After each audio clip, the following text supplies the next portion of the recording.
tend déjà vers la fin de l'émission.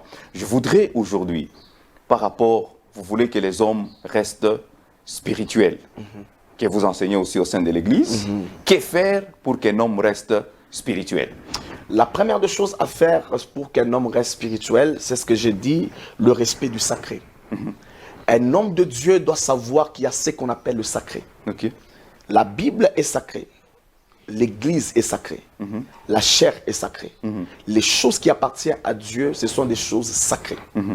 Un enfant de Dieu, un homme de Dieu doit savoir que ça, c'est le sacré. Le respect d'abord du sacré. La femme d'autrui, elle est sacrée. Les filles des gens, les enfants des gens sont Qui sacrés. vient qu'on vous envoie à l'église. Qu'on nous envoie à l'église sont sacrés. Tu dois apprendre à respecter les femmes des gens, à respecter les enfants des gens. C'est ça le sacré. Le sacré, c'est savoir respecter les choses de Dieu et les choses des hommes. C'est ça le sacré. C'est ça le sacré. Tu ne peux pas prendre une fille de l'église parce qu'elle a la chorale, qu'elle devienne ta femme. Ça, c'est pas le sacré. C'est déjà ça, c'est déjà jouer avec le sacré. Le sacré, c'est le sacré. Donc, celui qui veut rester dans la vie spirituelle doit savoir respecter tout ce qui appartient à Dieu et aux hommes. C'est d'abord ça. Ça, c'est d'abord moi, ma façon de parler sur la spiritualité, comment une personne doit garder la spiritualité. Le spirituel, le sacré. C'est important. Mais je suis en train de rester sous la soif de quelque chose. On a parlé du spiritisme et de la spiritualité. Aujourd'hui, vous conseillez aux enfants de Dieu et aux hommes de Dieu de rester spirituels ou de rester dans le spiritisme? Le spiritisme n'est pas de Dieu.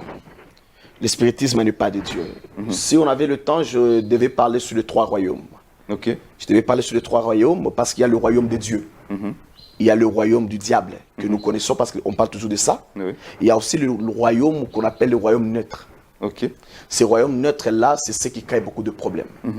Les gens qui invoquent les anges, ils ne croient pas qu'ils servent le diable. Ils croient qu'ils travaillent avec la force du spiritisme et pour eux, ils iront même au ciel parce que ce sont les esprits qui les aident. Vous comprenez? Oui. Lorsqu'on parle qu'on a chassé les dragons et le dragon a pris un tiers des étoiles, il est descendu avec.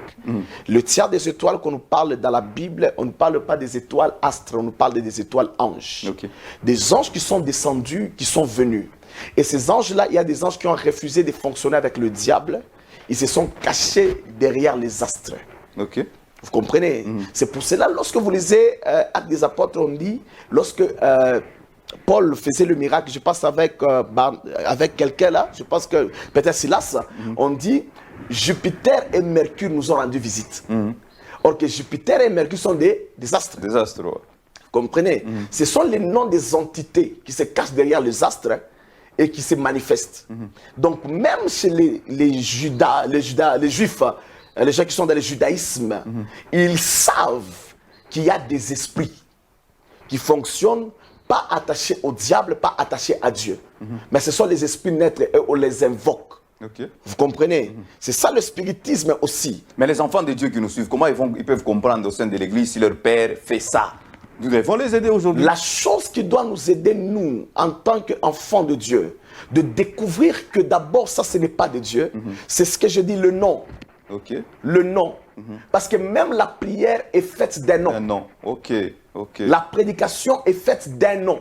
Vous comprenez? Ouais. Et même la spiritualité est faite d'un nom. Moi, je sers Jésus. Ok. Vous voyez, je sers Jésus. Donc il faut être attentif quand votre père prie, attentif quand il enseigne, attentif quand il fait des services. Ah, il faut d'abord ça. Et à part ça, j'ai parlé de l'esprit qui doit nous convaincre. Ok. Ok. Moi, j'ai dit d'abord chez moi le Le dimanche passé. discernement des esprits. Le dimanche passé, j'ai dit chez moi à l'église ceci. Si il se fait que dans vos cœurs, vous ne croyez pas que moi je sers Dieu, cherchez notre église. Ok. Ok. Cherchez notre église Ça, c'est d'abord. rare qu'un homme de Dieu puisse le dire. Parce que sur mon avenue, d'abord, il y a même 9 églises. Ok. Moi, j'ai dit ça, chez les voisins, il y a une église. Là-bas, il y a une église. Vous pouvez partir. Pourquoi j'ai dit ça? Parce que tu ne peux pas avoir un pasteur, un père spirituel dont tu doutes de sa spiritualité. Ou bien c'est de l'orgueil que vous créez, tout ça. Non, papa, je dis ceci. Moi, je t'impose les mains. Moi, je te bénis. Moi, je te prêche.